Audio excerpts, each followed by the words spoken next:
कौशल प्रदेश, जिसकी स्थापना मनु ने की थी, पवित्र सरयू नदी के तट पर स्थित है।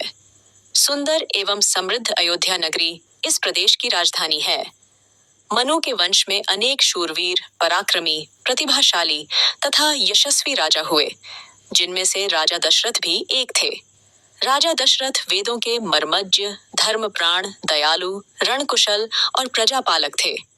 उनके राज्य में प्रजा कष्ट रहित, सत्यनिष्ठ एवं ईश्वर भक्त थी। उनके राज्य में किसी का किसी के प्रति द्वेष भाव नहीं था।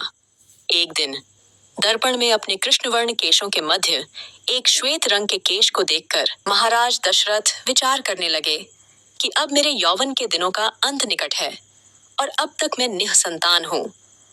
मेरा वंश आगे कैसे बढ़ेगा तथा किसी उत्तराधिकारी के अभाव में राज्य का क्या होगा।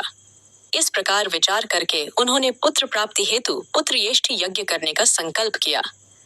अपने कुलगुरु वशिष्ठ जी को बुलाकर उन्होंने अपना मंतव्य बताया तथा यज्ञ के लिए उचित विधान बताने की प्रार्थना की। उनके विचारों को उचित तथा युक्त जानकर गुरु वशिष्ठ जी बोले, हे राजन, पुत्रयेष्ठि यज्ञ करने से अवश्य ही आपकी मनोकामना पूर्ण होगी, ऐसा मेरा विश्वास है।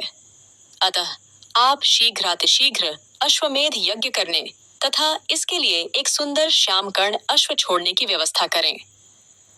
गुरु वशिष्ठ की मंत्रणा के अनुसार शीघ्र ही महाराज दशरथ ने सरयू नदी के उत्तरी तट पर सुसज्जित एवं अत्यंत मनोरम यज्ञशाला का निर्माण करवाया तथा मंत्रियों और सेवकों को सारी व्यवस्था करने की आज्ञा देकर महाराज दशरथ ने रणिवास में जाकर अपनी तीनों रानियों कौशल्या, कैकेयी और सुमित्रा को यह शुभ समाचार सुनाया।